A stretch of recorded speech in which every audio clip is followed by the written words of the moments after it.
You okay? Welcome back to Sweet Science Boxing and MMA here in Hawthorne, California. Oh, yeah. Oh, yeah. I'm Chris, your boxing enthusiast, and with me, as always, creator-owner of Sweet Science Boxing and MMA. Multifaceted creator-owner, I should say. But my very good friend and our host, Marco Trejo. Hey. How's it going, man? It's going great. Good to see you, Chris. Glad to be back. Glad to be back. We had a week off.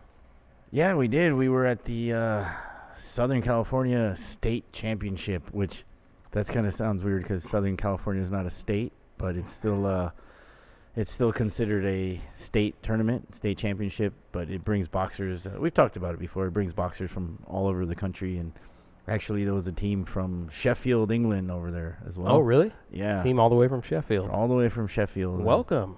Yeah, they did pretty good. They had about 6 fighters. I'm not sure that any of them made it to the finals, but they made a good showing of themselves. They were good. How many fighters did you bring? We took 7. 7 fighters? 7 fighters, and we won 3 championships. 3 championships. Yeah, we should have won. Congratulations. Thank you. We should have won all 7. It was the referees, right? Nah, the judges. All the fights were competitive. The ones that we lost, we were still competitive, so I was pleased with that. And we lost maybe by 1 or 2 punches around, so they were very, very close. Although as a coach, you could win 10 times, and if you lose the one time, or you fight 10 times and you lose 9, it's the one. It's always hard. It's the one that you lose that gets you, And then I hate to see the, some of these kids are really young, so I hate to see the look on their face when they lose. But I'm proud of all of them, and the winners, losers, the competitors, don't want to call them losers. Everybody did well. But yeah, we brought back 3 belts. Joey, we always talk about Joey Abudi. He's been in this gym for 10 months, and he's got 9 fights, 7 wins, 2 losses. He won 3 fights in a row, and he totally demolished the competition at the tournament at 132 pounds. Definitely. Congratulations to Joey. Yeah. Yeah. You did great. And the tournament takes place over a period of days. Yeah, right? It's Friday, Saturday, and Sunday. And, okay. Joe fought Friday, Saturday, and Sunday. He fought all 3 days. All 3 days, yeah. Okay. And some of one opponent each day. Yeah. One opponent each day. And what is actually interesting about that is, each fight gets a little bit tougher because, the first fight is the first fight. That's nobody's fought anybody. But the second fight, the other guy's there because he beat somebody. Because he beat somebody already. Yeah. And then the third fight is like that guy's there because he beat 2 people. Yeah. So single elimination. Yeah. Okay. Yeah. So his fights are definitely the highlight of the tournament. Just because we're all so proud of him. He trains really hard. But, the third opponent was from Chino Boxing, which they have like a city-run gym, which is really good. They have a good reputation, and their opponent was tough, man. The stare down, man, I was intimidated when the kid got in Joe's face and he was staring at him. I was like, oh, shit. This is going to be a good fight. These 17-year-olds are scaring me. But it was awesome, though. But he had the Dolph Lundgren-esque stare. Oh, man. I must break you. Oh, yeah. I knew he was coming for it, but he's not the hardest puncher. He's not the best boxer, but damn, he throws a lot of punches. Volume. Yeah. He will not stop. And I think, I've had other fighters in the past that, went on to like do Golden Glove, state championship in open class, and went on to, national team and win national championships. He's one of those types that could go that far, and he's got a head start. He's still young, and he's fighting a lot right now. I think I'd like him to be like Leo Santa Cruz one day. He throws volume. Yeah. He just better technique than Joe, but hopefully we can. Well, get he's there. young, right? Leo Santa Cruz has been doing this for a long time, so so Joe has some time to catch up there. For sure. Yeah, and we had a couple other guys I want to mention. We had a guy named Wahas Khan. We call him Haas. He's been with us since he's 13. He's 16 now. He won 2 fights in a row and won the championship. It was his second year, winning that in the same division, 132. Okay. So he won it last year when he was 15. He won it this year when he's 16, and he fought very well. I don't know. He frustrated the hell out of me in the first fight because he fought a southpaw, so he wasn't really getting his punches off. He swore to me the second fight that he would do better because the southpaw was giving him trouble, and sure enough, he handled it pretty well. Well, not every fight, I should say, will be pretty, right? So sometimes you just got to win. What do they say? They say win now, look good tomorrow. You know what I mean? Oh man, it's I can only imagine being a parent, because there was some parents there, and I mean they get so emotional, they start crying, and I mean I'm just a coach, and I'm like ready to rip the handles off the chair. And when they don't listen, I start cursing. The other coach is like, "Don't curse, the judges will get mad at you." And I'm like, "Oh." I'm like, shit, Yeah, exactly. It's fun. And then who else we got? Little Jose. I don't know if you've seen Little Jose. Maybe on Saturday you might have seen him. Probably. He just turned 10 years old. He's 50 pounds for 10 years. I think he weighed 52 pounds. Okay. And he fought another 10-year-old that was right around 50, 55. Jose is so skilled and talented for that age. He's such a smart kid. I mean, he dominated his fight. He outperformed his opponent. I hate to say this about 10-year-olds, but he dropped the kid twice. Oh, really? He dropped the kid twice, and there was people that didn't even know Jose after the fight wanting to take pictures with him. Oh, really? So I thought that was pretty cool. Yeah, that's awesome. Yeah, and then that's got to be cool for him too, to experience that. It's motivation. You know what I mean? People want to take pictures and do all that kind of stuff. Yeah. So I was really proud of him. It was his second. He only fought once because there was only one other kid. Yeah, there can't be too many 10-year-old, 50-pound fighters running around trying to. Yeah, exactly. So he only fought once on Sunday, and he got a belt. Everybody was happy, but he's got a real bright future. It's just impressive how skillful he is. I mean, he was throwing combinations. He was creating angles. He was using feints. He was going to the body. Man, everybody calls him Little Triple G because he throws the meanest. Oh, really? The meanest right hook. Also, that's what he dropped the kid with twice. So, and we had some other fights that were really close. Some heavyweights, some smaller guys. All in all, it was a very busy weekend, so that's why we weren't here last weekend. But we had fun at the SoCal tournament out in Menifee, which is right by Temecula, next to Pachanga Casino. Right in that area. So it was a lot of fun. It was the 9th year of that tournament. And, we'll be ready to do the next tournament next year. Awesome. Yeah.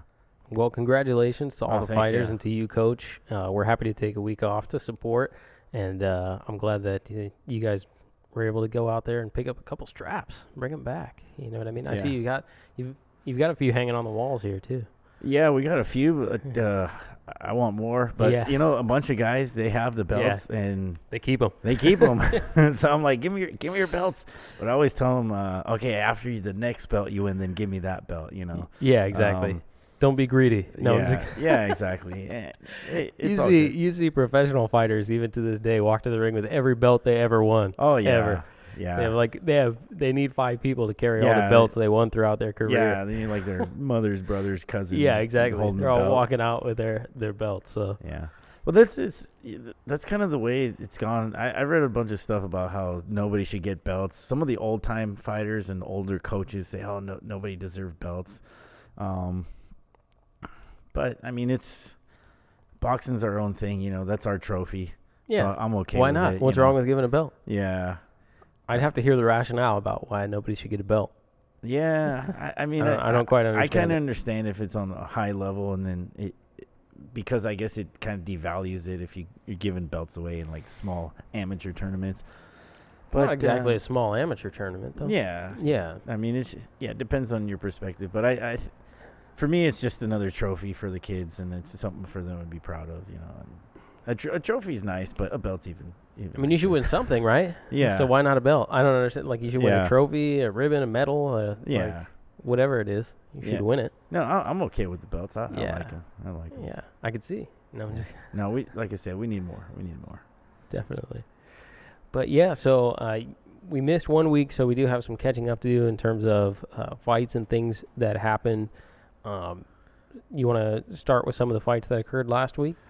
Yeah, actually, I think. Well, for me, the biggest fight was like a doubleheader, right? It's Clarissa Shields and Yeah. was it Christine Hammer? Or Christina Hammer. Yeah.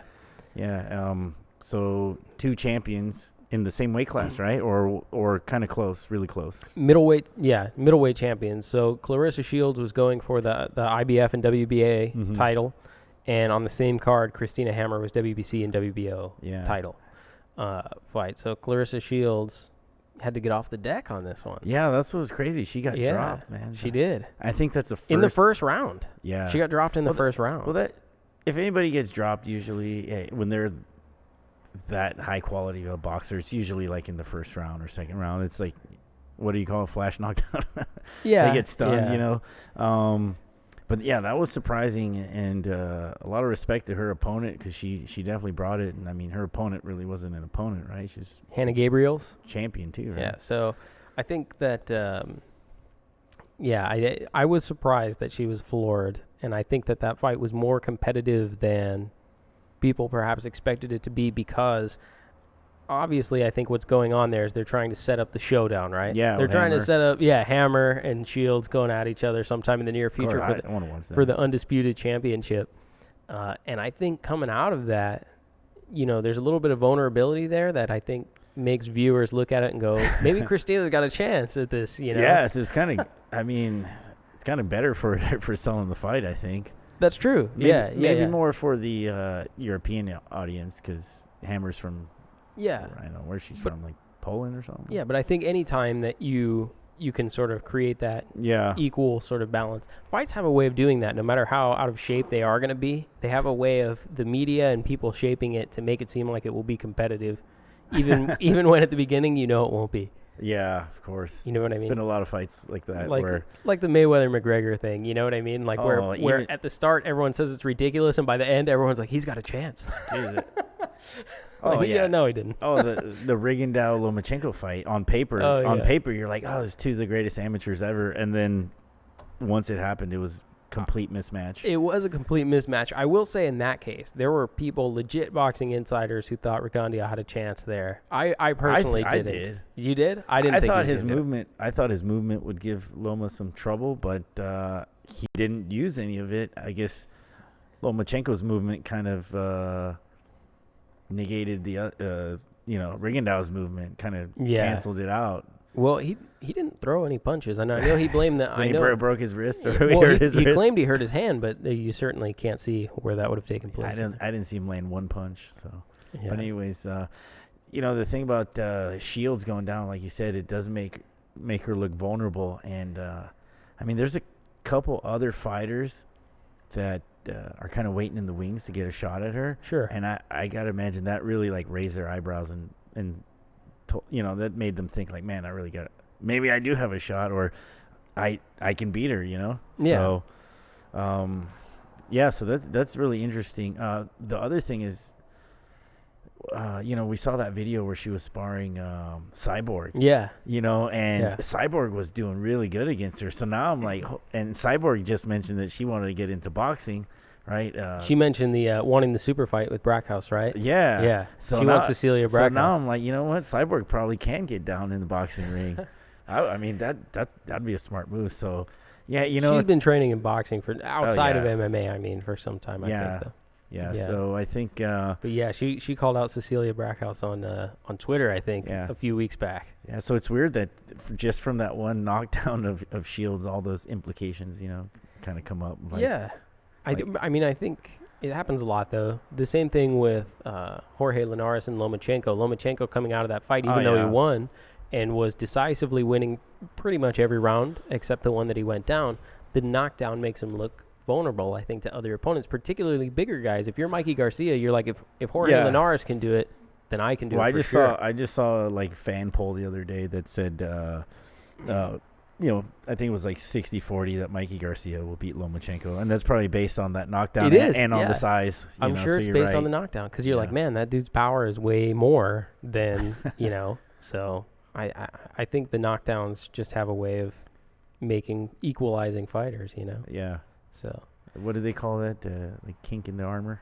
Maybe? Yeah, chink in the armor. There you go. Sure. Chink, kink. I don't know what the right word is. Yeah, one or the other. One or the other. But definitely. And also, that was on a Friday. And then the following Saturday, Martin Murray won a unanimous decision against Roberto Garcia. So Garcia is the one who stepped in after Billy Joe Saunders was injured and had to step off. So he kept the date, defended against his opponent. It was for the WBC Silver. Yeah, the WBC Silver middleweight championship. And I guess what that means, so I had to look this up. But the silver. Yeah, the silver. So what it means is he needs to defend his belt one time successfully to become the mandatory for Triple G's WBC belt, essentially. So Martin Murray has to go and have a successful defense now of the silver title, and then he'll become the mandatory. I know. I need like a flow chart. We should make a whiteboard. No, that makes sense, but it's just like Wasn't wasn't that just called like the number one ranked like contender basically back in the day? Now the number one ranked contender gets a belt. Now you're the silver Yeah. belt. But the thing is, Like he's second technically place. not the mandatory yet. He still has to fight someone else and successfully defend that belt. Well, does the other guy have a silver belt too? I don't know. You know, Yeah. make it fair. I don't think it's quite as clear as just being the number one mandatory contender. Oh, that's cool. Particularly if you don't follow boxing to that degree. I like Martin Murray, but he's got a certain style that only works well with people that have his style. Anybody that moves, well, you know what? He did beat Sergio Martinez in Argentina, even though Martinez got the decision. Right? Yeah, questionable. Yeah, it was a competitive fight. It was a competitive fight. Yeah, and I don't know that he beat him, but it was a competitive fight. I thought he dropped him twice, but it was raining. Sergio got dropped all the time. Did he? Yeah, sure. But that still counts for something. Yeah, he did. I mean, but it's not like it's because Martin Murray has devastating power. Some Sergio Martinez went down a lot. Juan Manuel Marquez went down a lot. There's some guys who just tend to go down. All right. We'll agree to disagree. But I think Murray What do you mean? I think Murray beat in my eyes, I think Murray beat him on that fight. But like I'm not saying I think it was a close and competitive fight. But he does go down a lot. All right. Right? I mean, let's go back and look at the fights. The dude goes down. Yeah. But he has he's not going to beat Billy Joe Saunders. And definitely not. And Billy Joe's he's got some of the quickest feet, best footwork, angles in the game right now. I think, like I said, he'll give Triple G problems. I don't know if he gets hit with one good one, he'll be able to stay up, or if Triple G traps him. But anyways, I don't see Martin Murray. I think he's getting high up there in a number of fights too. So I think he's got. I'm not sure. Let me see. I think he's got a one or two last hurrahs. Let me see how many fights he's had. You guys know how many fights Martin Murray's had? I'm going to guess like 34 to 37. 34 to 37? Yeah. He's been fighting a long time, so it's got to be up there. Yeah. For sure. So let's see. He's 37 4-1. There you go. So you're very close. More than that. I said 37. Yeah. Well, 37 wins. 4-1. Yeah. You got to count them all, man. Not just not just the victories. Not just the wins. That's funny. But so he's getting up there, but good for him if he's winning, he gets a mandatory, and it'd be interesting to see who his mandatory is. Yeah, I'm not. Yeah, or who he fights for. Yeah, who he has to fight to become the mandatory for Triple G's belt, which may belong to Canelo by then or not. I don't know. It's hard to say. Yeah. Yeah. The wipe. I'm telling you, we need the wipe. We need the flow chart. Yeah. Yeah. So also last weekend, Josh Taylor won a unanimous decision over Victor Postol for the WBC super lightweight title eliminator, and then announced that he's going to join Series 2 of the World Boxing Super Series. So the World Boxing Super Series is going to focus on 3 weight classes. I think they've already said bantamweight, and then also in that division with Josh Taylor. So they already have, aside from Josh Taylor, who's the WBC mandatory, they also have signed on Emmanuel Rodriguez, who's the IBF world champion in that weight class. So those super series, they take place in England, don't they, or in parts of Europe? For the most part, yeah. They haven't had one here. In fact, they're hard to watch on TV here. Yeah. Those are the ones that I'm always complaining that are difficult to find. Well, weren't they talking about doing one over here though? Or no? Not necessarily over here, but they were talking about expanding to different weight classes that have stars that are big attractions here. Yeah, okay. They were targeting at one point in time. They wanted like, Lomachenko and all those cats to join. I World thought I Boxing Super remember Series. somebody like maybe a Bob Arum or someone from Top Rank talking about not a super series, but some kind of series with. Maybe. Yeah, But they're always talking about stuff. yeah, they're always talking about all that stuff. So Josh Taylor took home the victory, signed on for the World Boxing Super Series. So they'll be seeing more of him in England and in Europe for sure. And if you guys like to track stuff down on Facebook and YouTube, you'll see more of that as well. Now we got to do an episode. Like I was saying, we get the chalkboard or we get the whiteboard and the dry erase board, and just have a flow chart or just some kind of graph or chart on where to watch these fights, because there's got to be at least half a dozen, maybe a dozen different more channels and apps. And yeah, I think I was telling you before this. So yesterday, ESPN Plus was running two different cards kind of at the same time. So Michael Conlan was doing the main event at the same time as the Gilberto Ramirez card was starting. Not the main card, not the three main fights, but like the untelevised undercard. It's kind of frustrating. Like, how am I supposed to watch those both at the same time?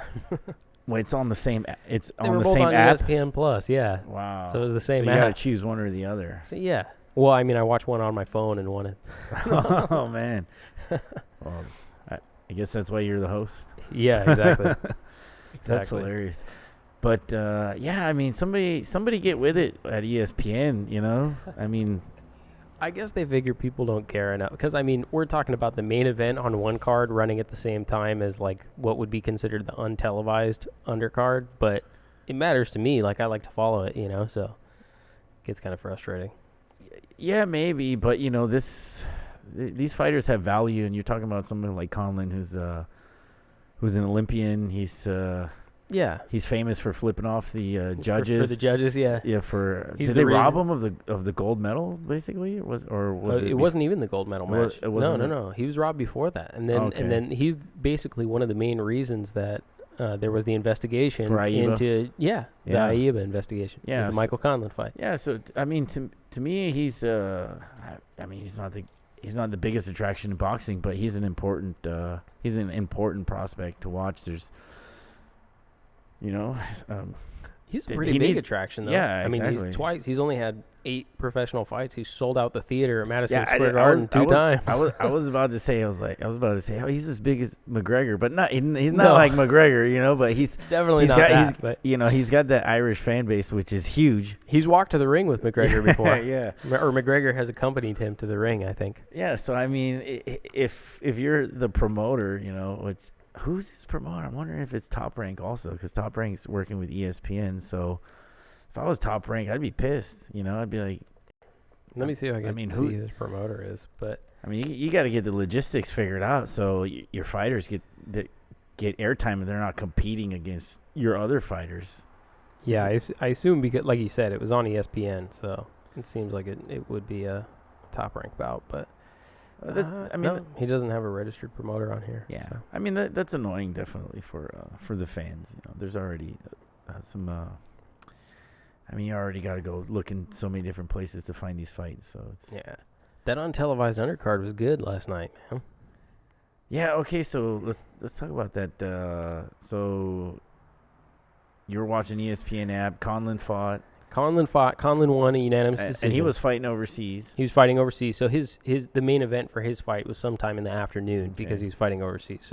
So he won a unanimous decision, his 8th professional fight.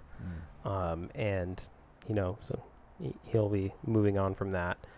He's still sort of building that resume and those credentials and stuff like that. So Conlan will be moving on from that. And then at the same time, the Gilberto Ramirez card was beginning on ESPN Plus.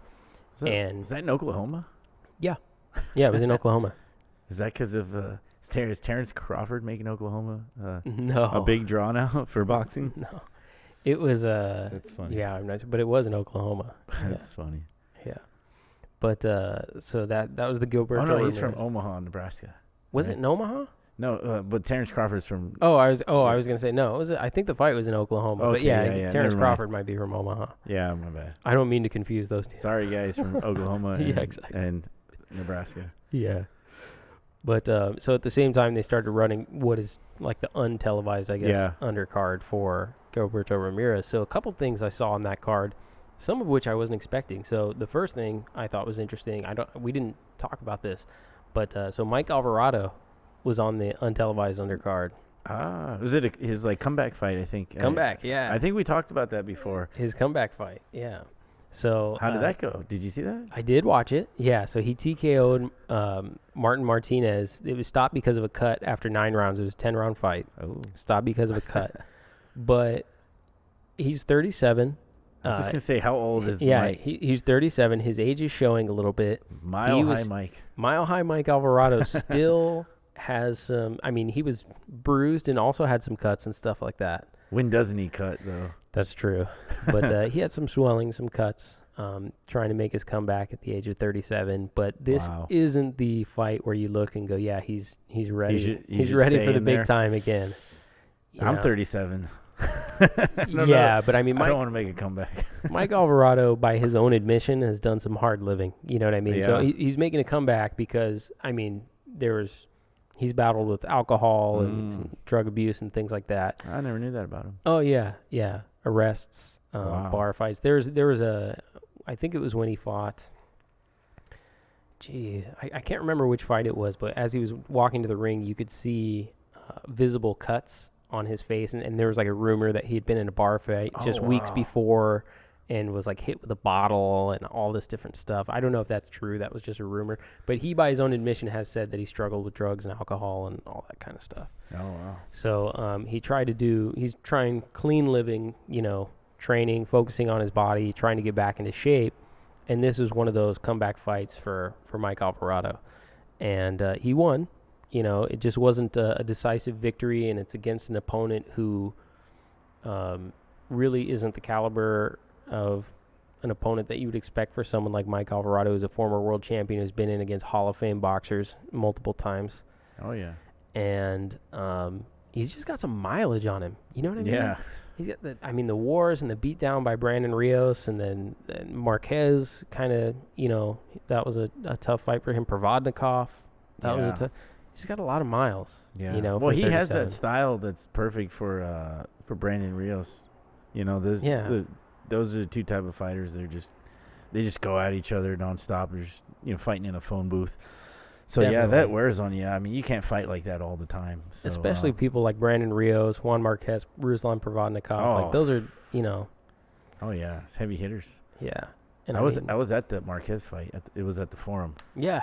Did you go to that? I didn't go to that one. Yeah, I regret not going to that fight very much. Actually. That was impressive on Marquez's side because I might be mistaken, but I think Alvarado was coming off a victory against Rios, or at least coming off of those. I don't know if he had 2 or 3 fights with Brandon Rios, but it was definitely coming off of those. So I think it was coming off a victory. Yeah, because Brandon Rios, off that victory, got to fight Manny Pacquiao. Yeah. Remember, so Brandon Rios lost and then went on to fight Manny Pacquiao. Alvarado went on to fight Juan Manuel Marquez. Yeah, so, it was a good fight.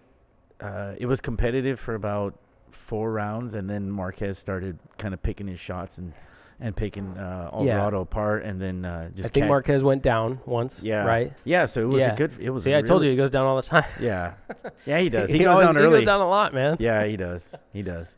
But he, that was a really good fight. That was a really exciting fight, and I'll never forget that one because there was some back and forth in that one for the first half of the fight, and then towards the end, Marquez was really showing his experience. I would say. So it was a good fight, but I hope at 37 to still be in the ring. That's if you're Floyd Mayweather and Bernard Hopkins, who keep yourself in peak physical condition at all times. Exactly. Who I mean, they eat well. They really take care of their bodies. That's understandable, but with drug and alcohol abuse. and then the damage that he's taken in the ring, it's hard to see him going much further. Maybe he'll have one or two more fights. They're probably just money fights for him. That's a good point, because Mayweather and Bernard Hopkins, these are guys who don't take a lot of shots either. Yeah. Right. So like defensive masters. they are also they're defensively sound fighters. Mm-hmm. That's not their style. And the money thing is interesting, because even the announcers on ESPN were sort of commenting that it has to be a challenge for someone like Mike Alvarado with a resume that has some Hall of Famers on it, going from making, $2 million for rematches, for fights with the likes of Juan Manuel Marquez and rematches with Brandon Rios and stuff like that, to now making $15,000 on the untelevised undercard of ESPN. Yeah. So the money, although it's there, it's not, obviously he's being paid. It's certainly not what it was, and doesn't even seem like sustainable. He's going to have a mandatory suspension because of the damage that he took. Yeah. Right. So he's not going to be able to fight for a little while. Well, I think it's that's the ugly side of boxing, is that sometimes these guys, they don't know anything else to do. You see it a lot. You see it all the time. This is what they do. And then when you get to that stage where you're past 35, and you start going downhill, at least in the sport, it's like, what else are they going to do, And if he didn't take care of his money, then he doesn't have very many options. Yeah. But so someone mentioned here another shot at Bam Bam punches. It was actually punches. What's up, man? I hope not. I just hope not. You know what I mean? Those guys have been through a lot of, but both of them are at a point where they going to fight each other? No, he was saying that they could fight each other again, and it's certainly a fight that would make money for sure. But it's just one of those things where, well, they ought to have the retirement series or something with Victor Ortiz, Brandon Rios, and Mike Alvarado, and maybe throw one more in there. No big three for you know what I mean? Yeah, the big three. They get all the retired NBA players to come play basketball with each other. That's not what you want to see from fight, especially these two guys who are going to war with each other. Well, I don't know. There's so many things you could say about Mike Alvarado fighting at that age, the type of fights that he's had. It's like, does he need the money? Yeah. Does boxing That's have tough, a pension? yeah. Does boxing have a pension plan? That's the other thing. If you weren't good with your money, then a lot of times you may stick around for the paydays. But I guess I can't see how that is the thing if you're Mike Alvarado fighting on the untelevised undercard in ESPN, unless, I guess the logic to it is you're trying to build yourself back up to a big fight on TV. Unless he legitimately thinks that he can really have a shot. I'm sure he does. Yeah. And if he's changed his life for clean living, then maybe he's got a shot. But I don't know how realistic that is to compete with some of these up and coming, some of these young dogs. And then the other part of it is that the style of his fighting is, one punch and something bad could happen. You don't want to see any of these guys get hurt, but he can take some serious brain damage or something. Bam Bam iced him in 3 rounds last time. Like, he wasn't in shape for that. You know what I mean? Like, that's like, it's not one of those fights where I think you want to go and I personally wouldn't want to see it again. Yeah, well, leave it in the past. It was great. You know what I mean? They had 2 great fights, and it was, I don't know. Well, if anything's to be said about Alvarado, it's just that he had some wars, he had some great fights, memorable, exactly, memorable fights. Yeah, and I would hope that I hope he's still got $1 million in the bank and can live off of that. I hope so. These are guys who this is a. I was thinking about this the other day, and I think the thing that's interesting about boxing, when it comes to legacy and how talented individuals are and how history remembers fighters, it favors fighters who fight competitive fights with a group of individuals, 4 or 5 fighters. Like, you look at Sugar Ray Leonard, Hagler, Hearns, all those guys. The thing that was really Roberto Duran, the thing that was interesting is they were all competitive with each other, and they're all beating each other in different ways. And as a result, you remember them as this great set of fighters. If one of them, like, if you just do a thought exercise and pretend, let's say Sugar Ray Leonard was just better than everybody else, it actually lessens everybody's value. It lessens the value of the other fighters because they look like second-tier fighters to Sugar Ray Leonard, And it lessens his value because you'll remember him as someone who didn't have to deal with a lot of competition because he won all the time, right? Yeah. And I think that guys like Mike Alvarado, Brandon Rios, these guys will suffer from the fact that they fought at the same time and in the same weight class as two guys who are just superior to everyone else, and that's Floyd Mayweather and Manny Pacquiao. If Floyd Mayweather stayed retired after Oscar De La Hoya and Manny Pacquiao, decided to stay a congressman and not do the whole boxing thing during that time period, these are guys who you would remember as like titans of the sport. Oh, you know absolutely. what I mean? Because they would all be fighting each other and just making each other, look really good. Well, yeah, and their fights would have had more significance. They would have had more significance, yeah, exactly, because they would all be belts. And yeah. So I think it's actually favorable for fighters' legacy when there's a lot of competition or people who are equally as good as each other.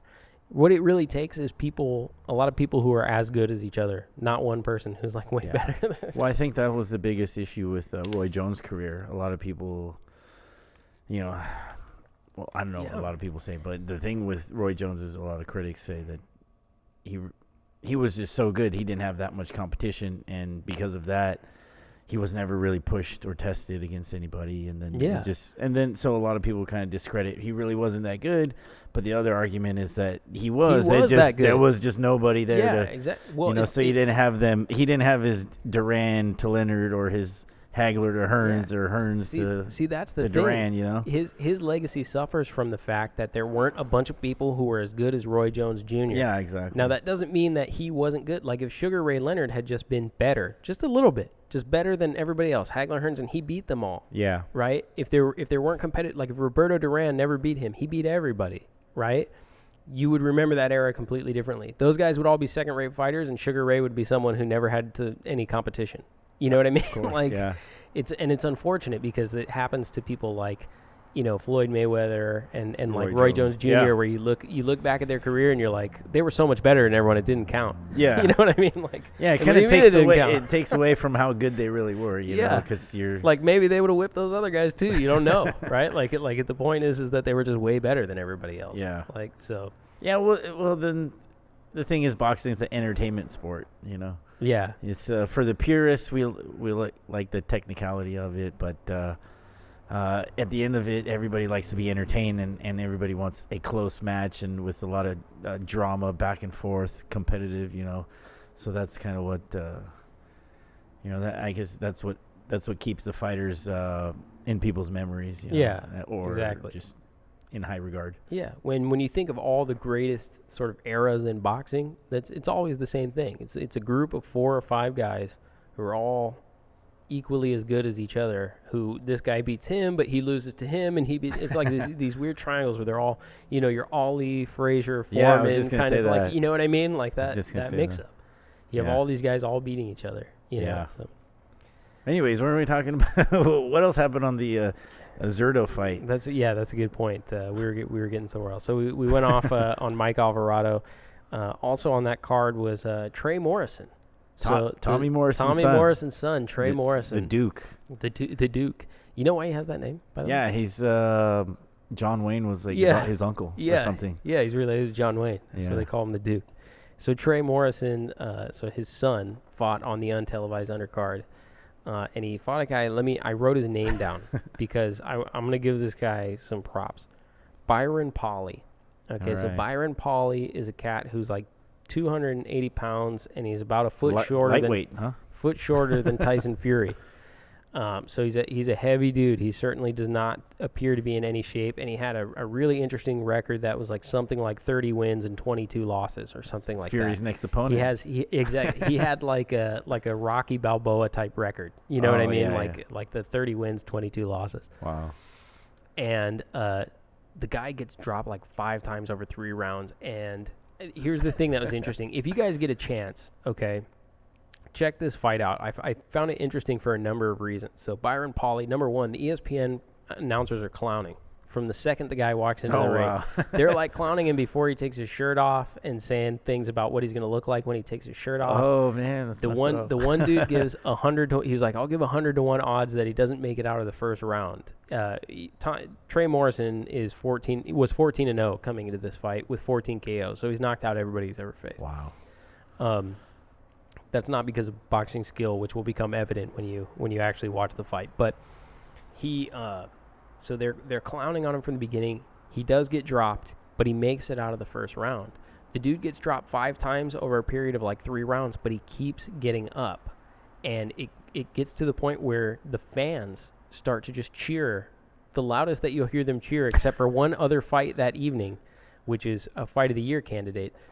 The loudest that you'll hear them cheer on that card for Byron Pauly, who's standing up after taking punishment. And at one point, he even catches Morrison, who is visibly out of breath and doesn't have the stamina to be tired of knocking him down. Exactly. He's not used to, I'm sure, guys going 3 rounds before having to knock them out.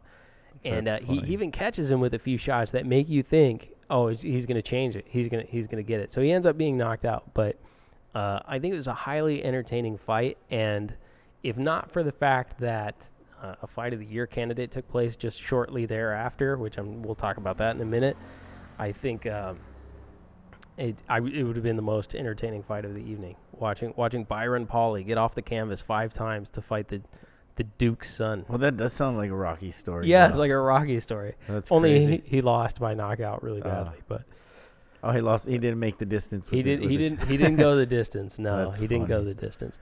It's really interesting, but this is a great example. So these are 2 guys who you watch these guys. Neither of them are especially skilled boxers. They're just kind of as good as each other, and it makes for an interesting fight because they're matched well. You know. Yeah. Well, there's all levels of skill levels in the professionals. You know, and then the art of I guess making an entertaining fight is the matchmaking. However, I actually talked with Trey Morrison one time. I don't know if he's training out here. Yeah, but he's Freddie Roach. I talked to him and said, "Hey, come over here. I'll work the mitts with you a few times." And but he told me he was already working with somebody. Freddie's cornered him a few times, I think. Yeah, so. But so I guess he's 15-0 now with 15 KOs. 15-0 with 15 KOs. Yeah, and I mean this. If you guys follow boxing and you know about Tommy Morrison, then I mean he comes from good stock. I mean Tommy Morrison was a heavyweight champion, I think, right? Yeah, he was. I mean, he beat fought George Foreman. He fought Foreman. He fought Ray Mercer. That was a crazy fight. Yeah, and Ray Mercer even said that Tommy Morrison hit him harder than anybody has ever hit him. Yeah, I will say that for as much credit as Mike Tyson gets for his hooks and stuff like that, Tommy Morrison's left hook is about as good as it gets, I think. Yeah. Oh, it's a thing of beauty. If you watch it, I would describe Tommy Morrison as a one-dimensional fighter, which is that left hook is really what he has. That's his dimension, but it'll kill you. That's what he has in his arsenal. But it was enough to win him a lot of tough fights and stuff like that. And I would describe his son as less than one-dimensional at this point. Yeah. He's a very strong guy. I believe that his son has absolutely no amateur background. Oh, really? He just went straight? It looks like it. Absolute no amateur background. Looks like Never had any amateur fights. That is what it appears to be. I think he found out that Tommy Morrison was his dad like late in his life, like maybe really? Maybe after he died he found out that Morrison was his dad, or maybe right around towards the end. So then that's what got him into boxing. I read a whole story about him. So that makes sense because I mean he's a young dude. Yeah. So Tommy Morrison passed some time ago. Yeah, you know what I mean? 4 or 5 years. 4 years, maybe 5. Yeah. He found. I think he found out that Tommy was his dad.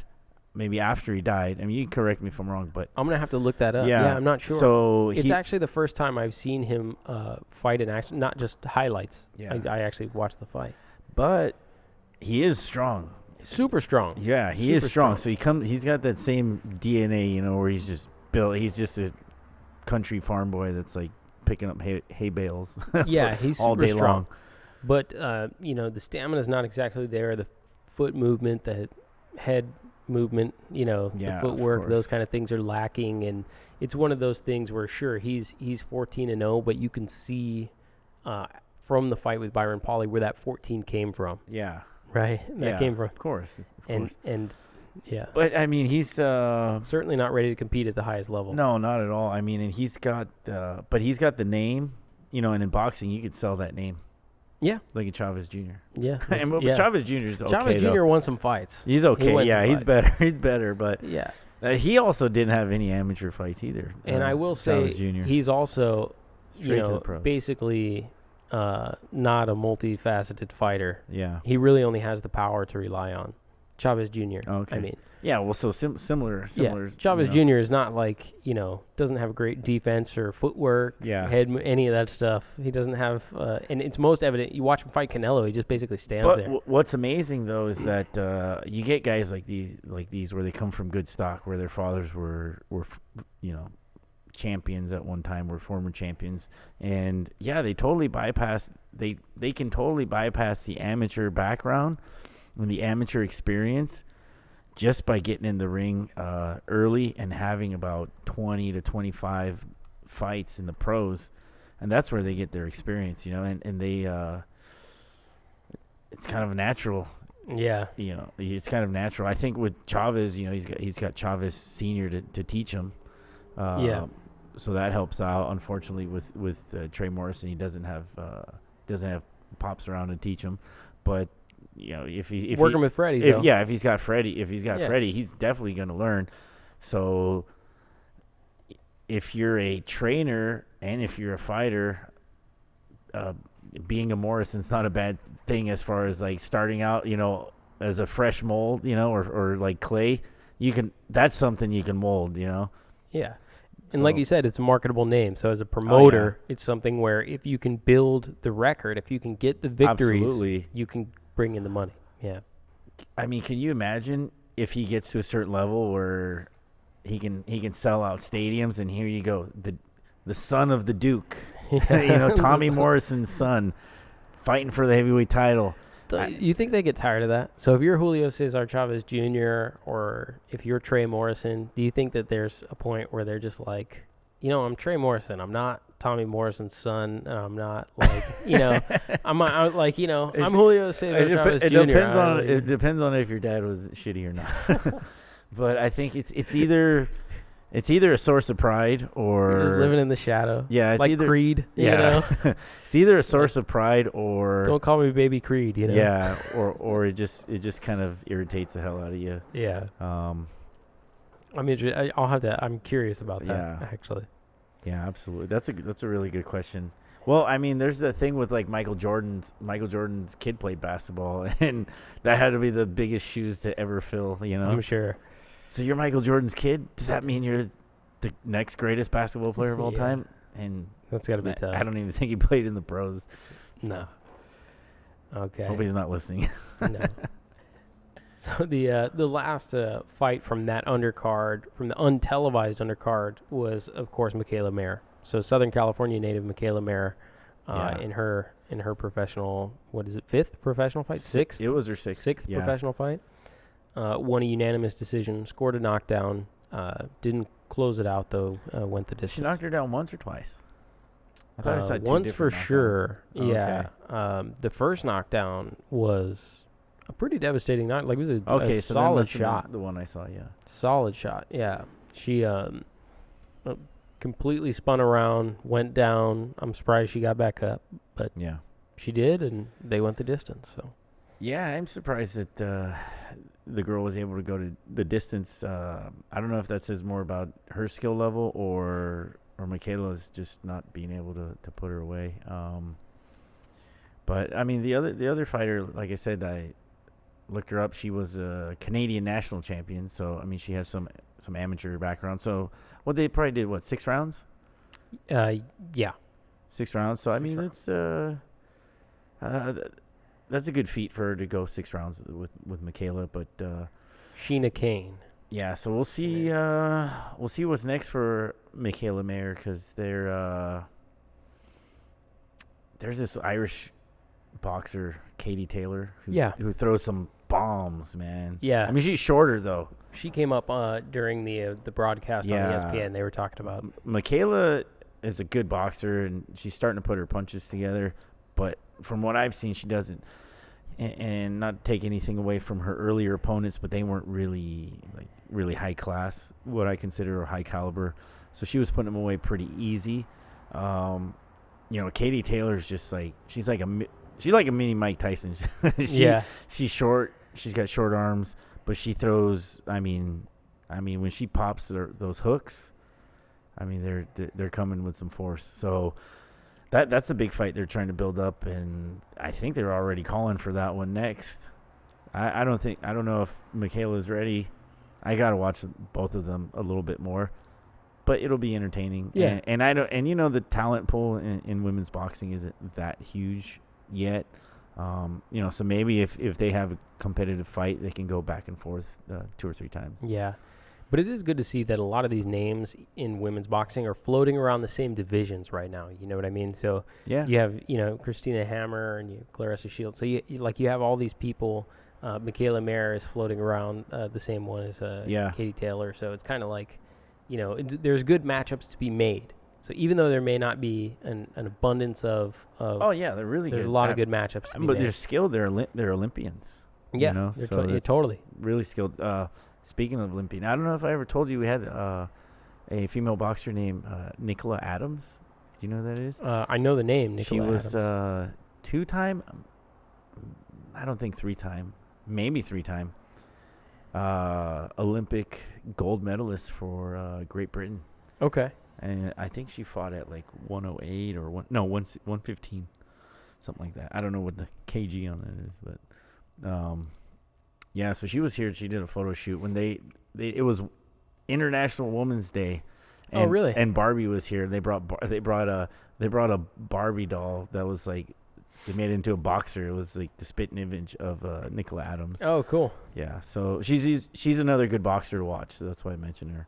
But Mikaeyla, she's awesome. I want to get her in here. We got to talk to her about boxing. You guys should follow her on Instagram because she's she's got some funny stuff that she posts on Instagram. Mikaeyla Meyer does? Yeah, it's ridiculous. It's pretty funny. Like she has this friend who's on Team USA. Yeah. Jeannie. Yeah. Jeannie Fuchs. I can't say her name, but they're like best friends, and they're just. I'm not stalking anybody or anything, but this is getting weird. I know it is getting weird, but no, she's always follow her on Instagram. Hey, if I'm bored, everybody's looking at their phone, so I just look at the phone. Everybody's posting their stories, so she posts his stories, but man, they just get into some funny stuff. But anyway, she posts a lot of stuff from her training, so I watch a lot of the stuff from her training, and she had a really good coach. He seems to be doing a pretty good job, and from what she's saying, their coach is pretty stern. He's a pretty tough coach. So so it's good.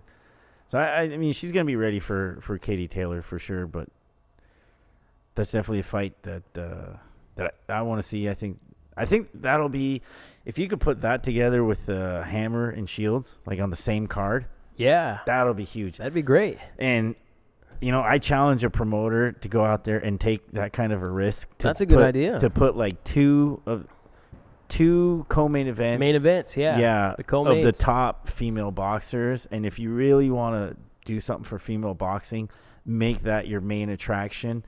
Put the guys on the undercard and Clarissa Shields, Christina Hammer, Katie Taylor, Mikaeyla Meyer.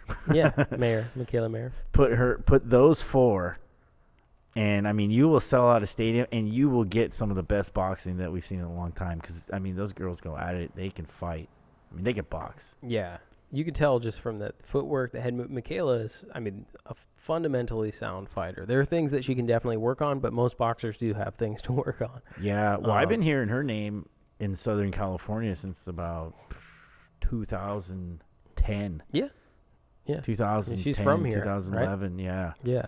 She doesn't train here anymore, though. No. Yeah. She goes all over the place. But, she's been beating up guys since then. I'm sure. Yeah, so, that's exciting. It's just, like I said, I'm always for more boxing in general. Of course. And you know how I like to compare UFC to the world of boxing. And, they've got some legit female superstars. And that's what we need in boxing. It's funny that you say that because the ESPN announcers basically had said that Mikaeyla Meyer wants to be the Ronda Rousey of boxing, and they said the way that they would do that her fight would be the Katie Taylor fight.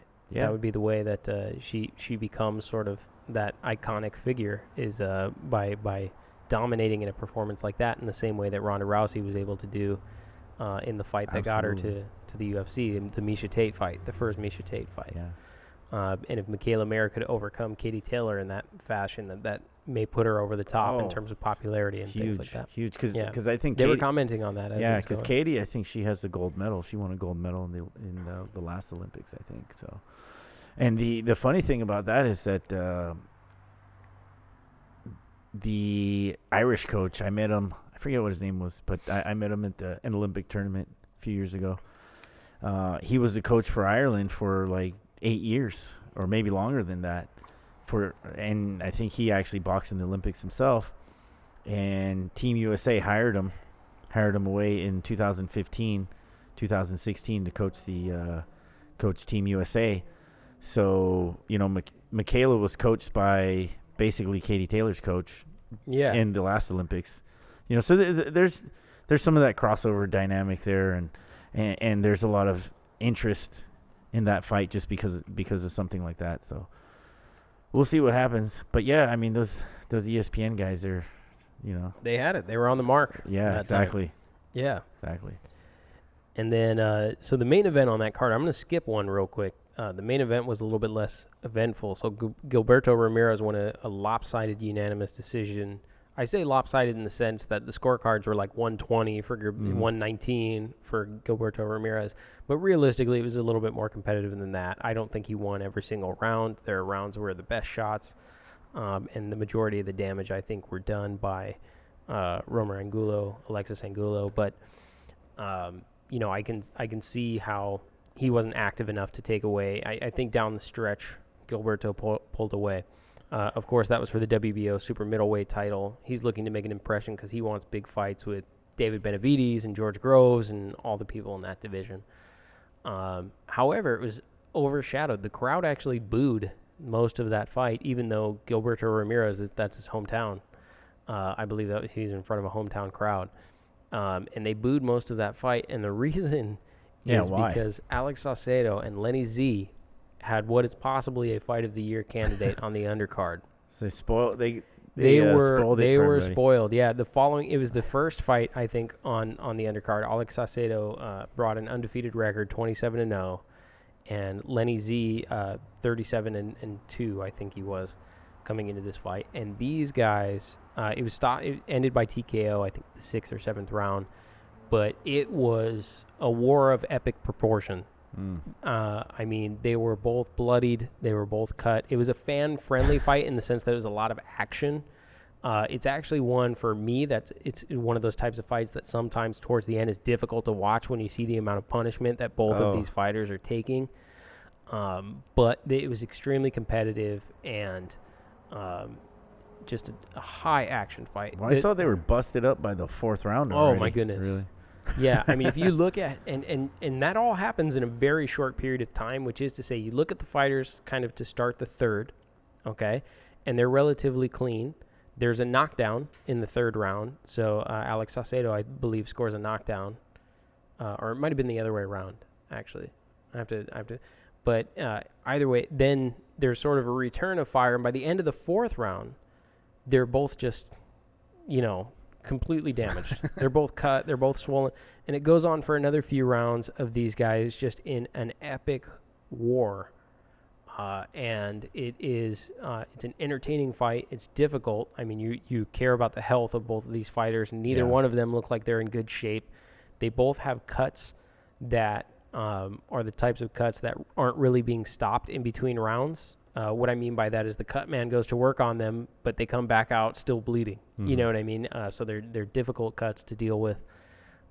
In particular, Lenny Z has a difficult time seeing with all of the swelling and the bleeding, which ultimately leads to him catching more punches than he should and his corner stopping the fight. But tremendous amount of respect for those two individuals. Everybody who steps in the ring is a warrior, but these guys are.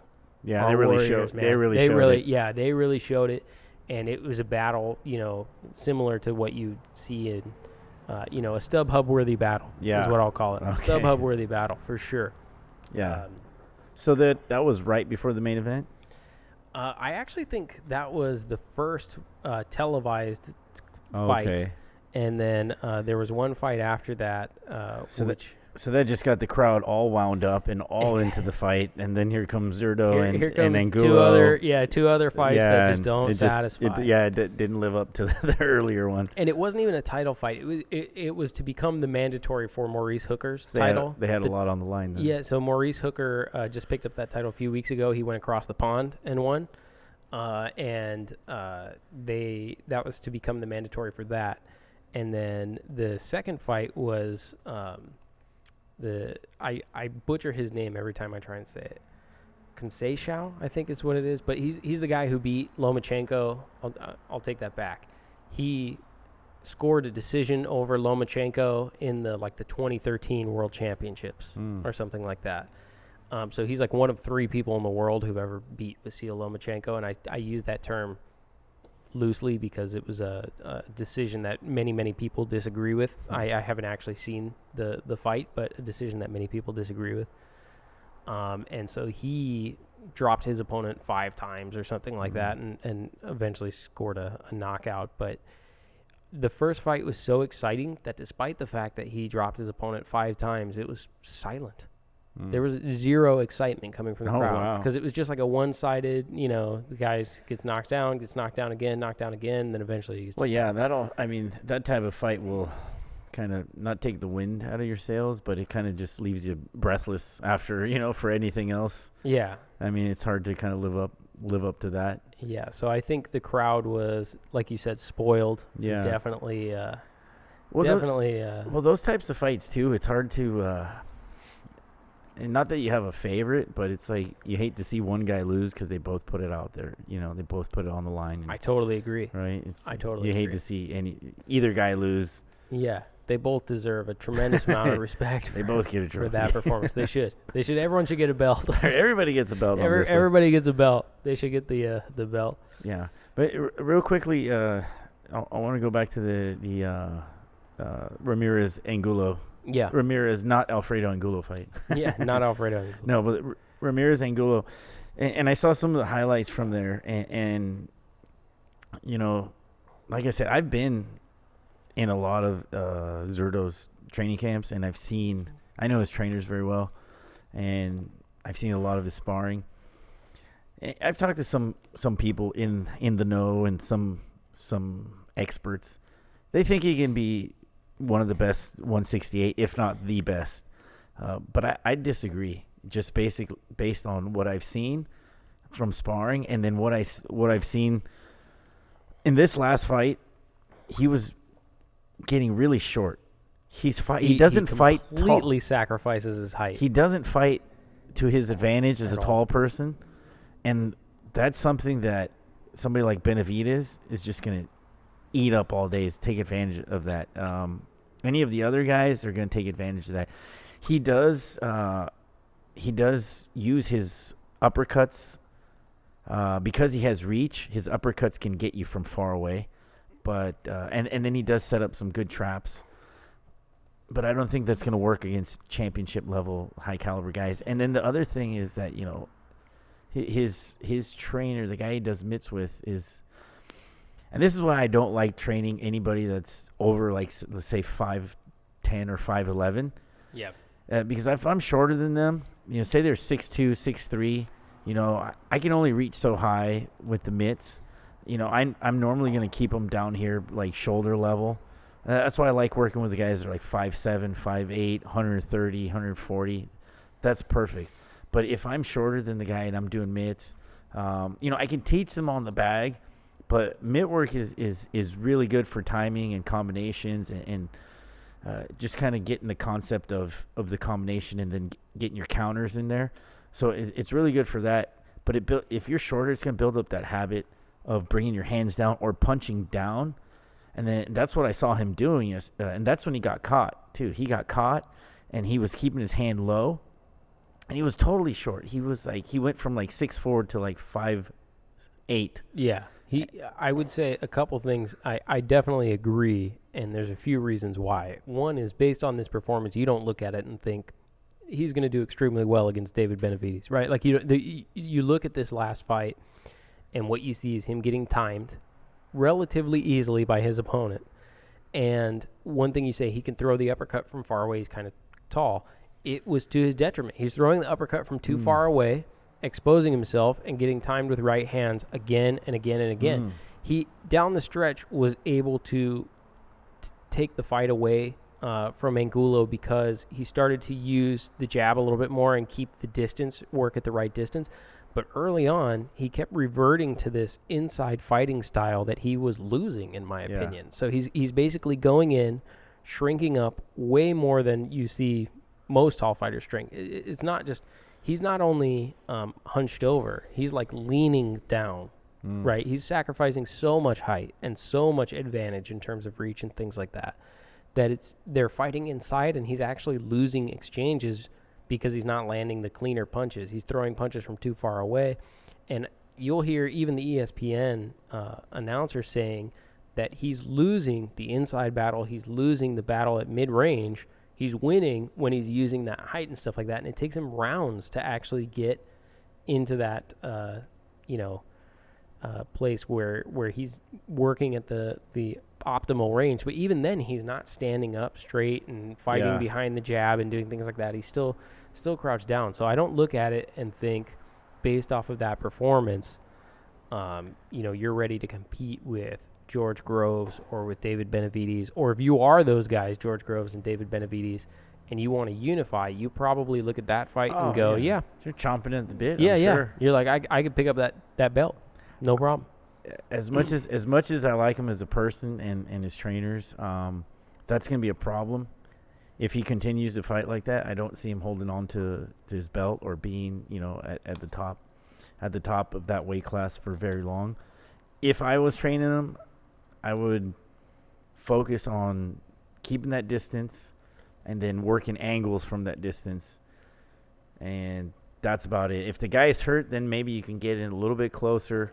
But I definitely would work on making him more athletic because he's got some good footwork. I've seen him switch up his angles and switch up his stance like instantly, like in half a second, just go from one angle to the other and catch you with some uppercuts. But yeah, when he does get close, he gets vulnerable. He brings his hands down low, and that comes from doing mitts with somebody that's shorter than you. I can guarantee, because I've had fighters in here they had a coach that was shorter than them, and whether I sparred them or somebody else sparred them, that was always their problem. And old habits are hard to break, and not just old habits, but like habits that you picked up from the very beginning, which are old habits. Whatever you learned from the very beginning, those stick with you. So I hope that his trainers, they really analyze this fight, because it's he's a good-looking guy. He makes a good champion. He's got the size. He's got the build. It's very marketable. Yeah. I think he's the first 168 world champion from Mexico. So that's kind of historic. They don't really have big fighters, fighters usually, that size, exactly. They're normally at lower weights. Like Chris Arreola was the biggest, and he came kind of close, but they definitely got to work on that.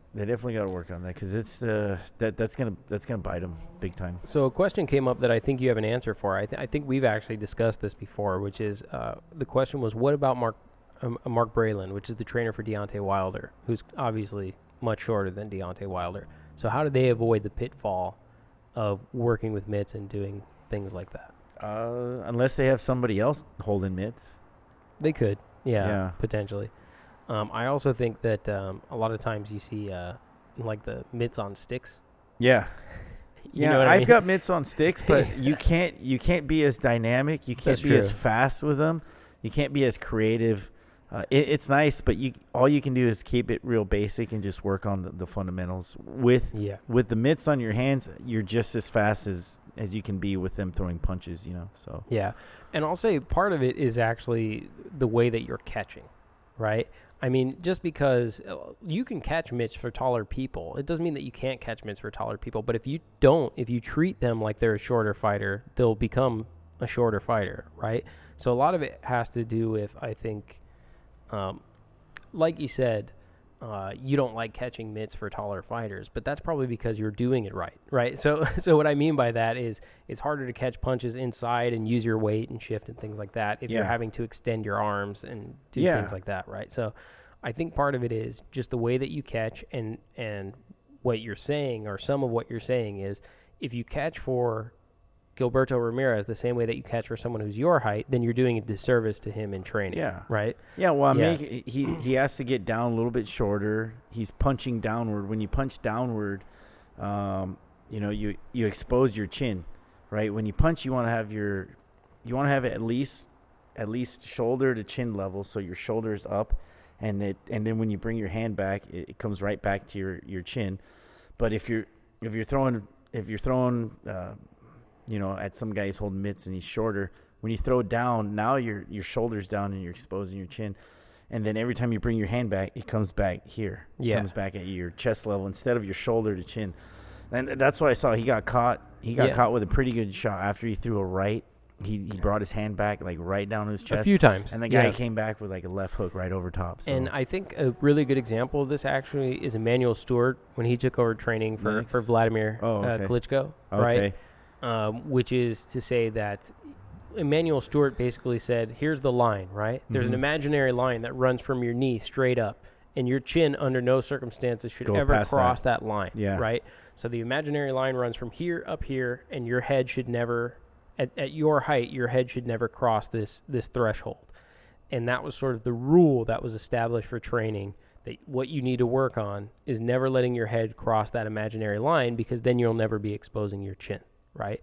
So I think that there are different ways that trainers can approach it, but obviously that's not the case right now with Gilberto Ramirez, or if they are working on it, it's something that he himself is having trouble reverting from or going away from, or whatever the case is. Well, they've got a lot on the line because they're on, they're at like the fringe of superstardom, and they're ready to make a breakthrough.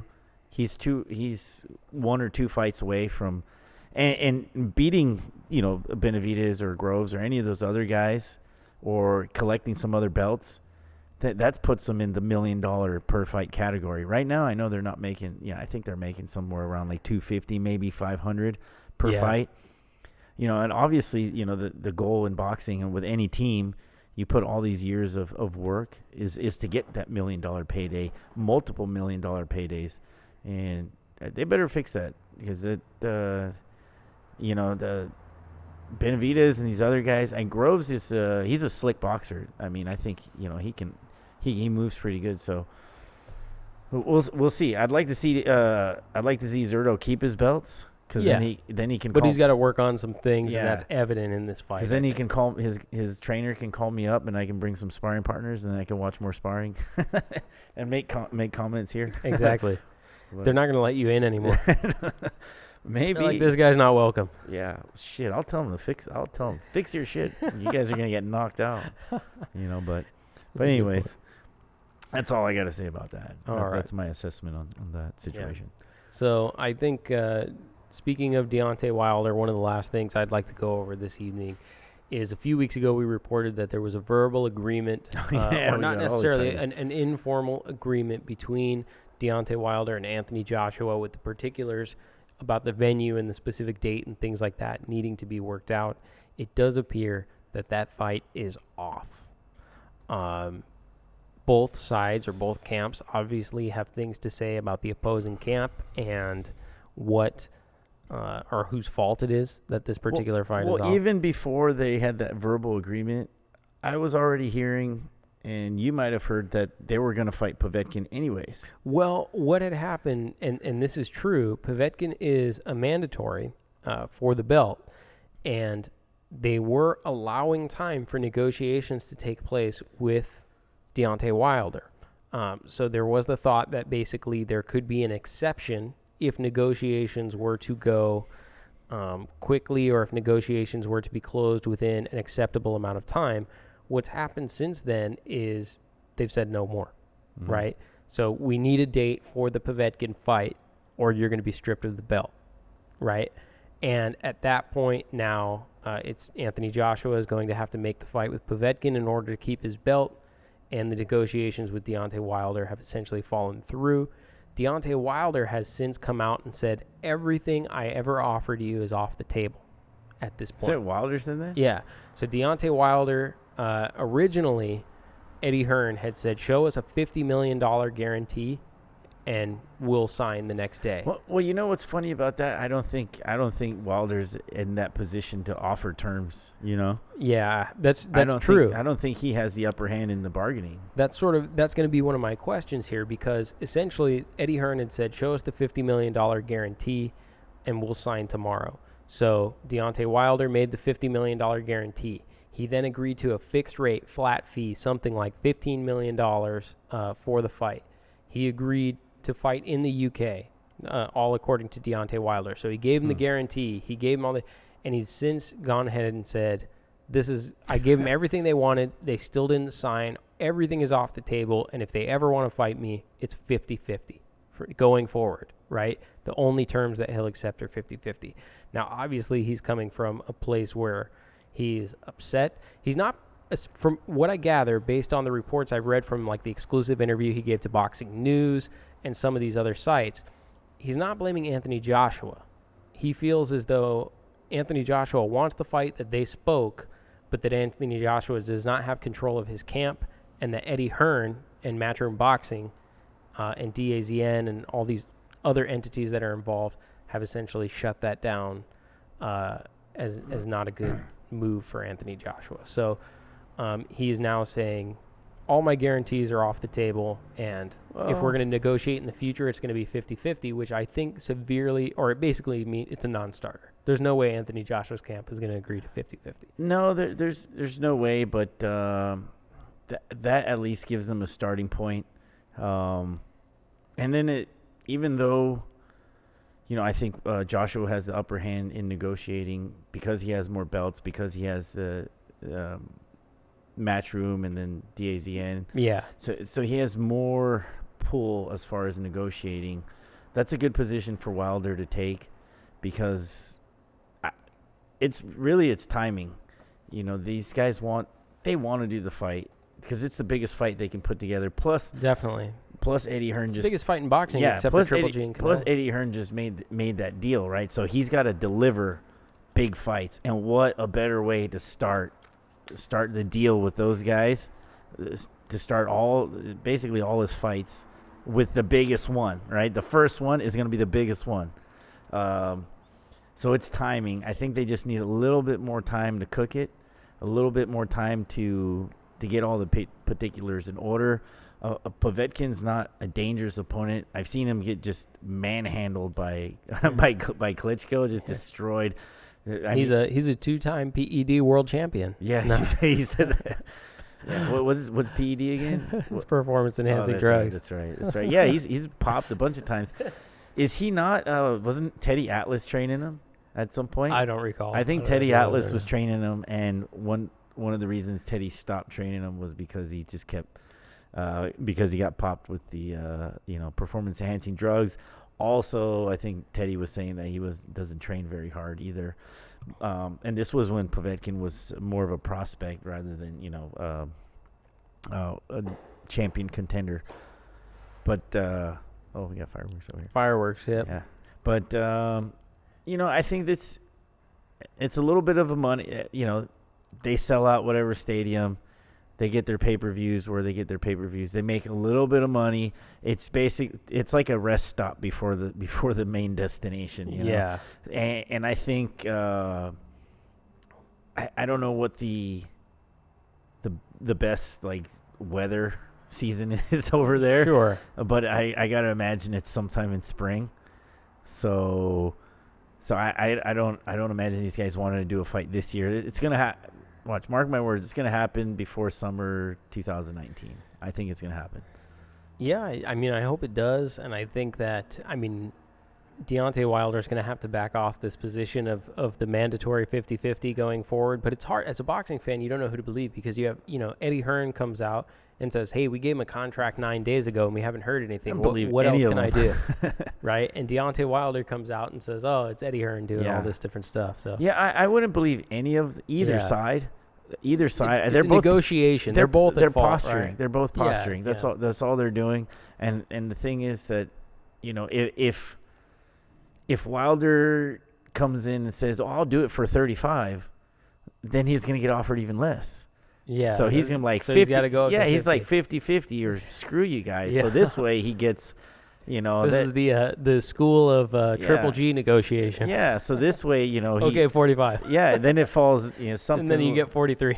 Yeah, exactly. If he starts, it's like selling a car. It's, I think we've seen it on Pawn Stars, right? Yeah, exactly. Where they want like 1,000, then the guy Rick says he'll give you like 100. Yeah, you always start at 2. So someone gets 1,000, 2 for 1,000. Yeah. So it's I wouldn't put too much on what do you call it? Too much stock in what what either side says right now. Like I said, I heard that the Povetkin fight was going to happen either way, even before Wilder. Wilder said they verbally agreed, and then when you don't remember, we said put it in writing, make it concrete, and so I kind of anticipated that. I think so. The WBA, Povetkin was always the WBA mandatory contender. They just kind of came back at this point and said negotiations haven't gone through. We need 100% a date for the Povetkin fight. And like I said, and then it's a rest stop on the way to the main destination, and then you want to keep Joshua busy. That's a good fight, Povetkin, I don't know if he could be a little bit one notch below Parker. I think. Yeah, maybe. I think like one notch below Parker. So that's a good fight for Joshua to have and stay fresh, stay ready.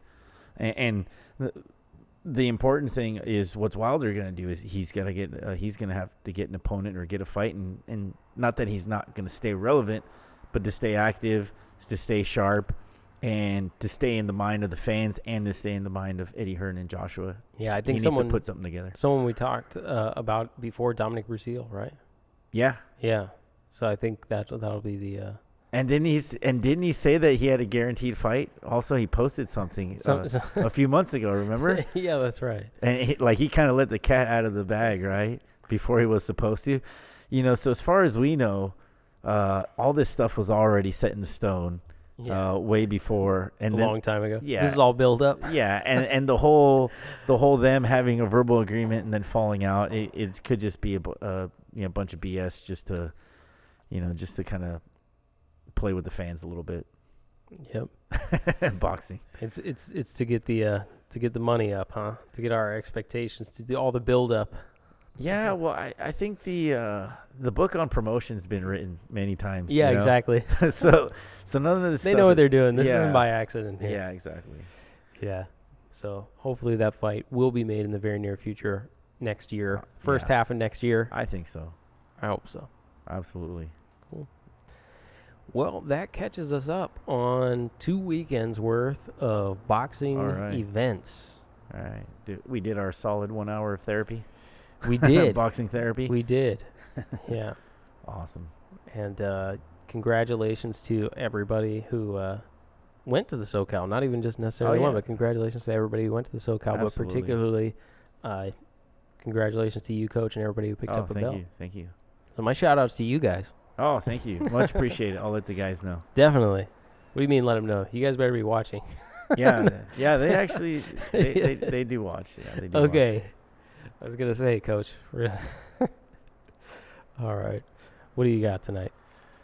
Oh, as far as the shout-outs? Yeah. Shoot.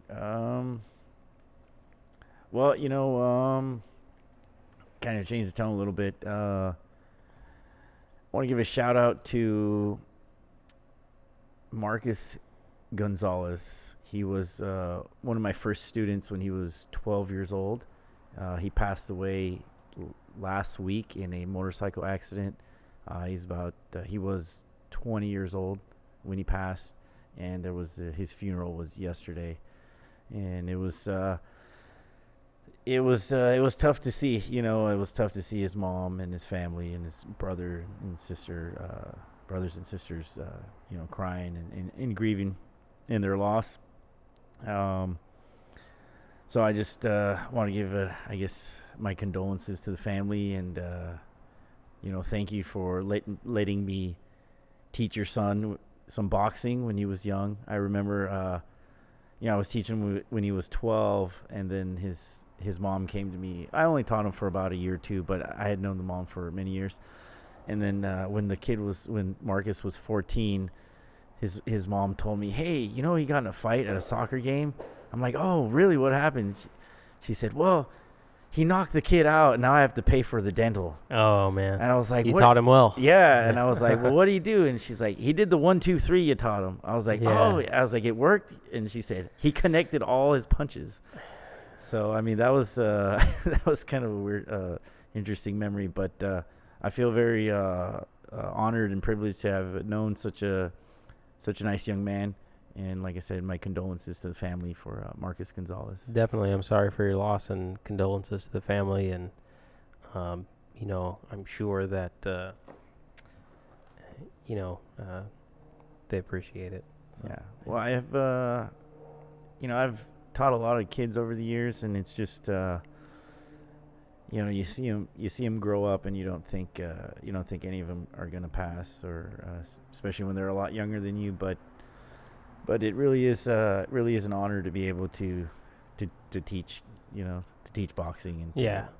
it's a privilege and an honor. So something I take seriously Yeah. and appreciate. And you do well. Oh, thanks. Yeah. But yeah, so I mean, all those young guys out there, and young boys and girls, take care of yourself, live life well, enjoy every minute, and be good to your family, and give them hugs, and just live every moment as best you can.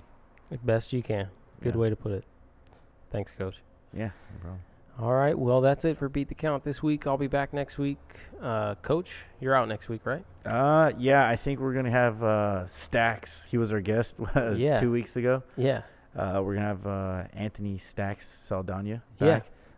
He will be. I think he'll be bringing in a guest, probably a professional boxer with a very good record. No pressure, though. Yeah. No pressure, Anthony. Maybe no pressure. Maybe a world champion. We'll see. But I will be. I'll take a break for a little bit, and then I'll come back after that. But, Okay. Yeah. All right. Well, look forward to that. I'll be back with you next week, and that's all we have for you this evening. All right. All right. Sounds Thanks good. a lot, guys. So Good night.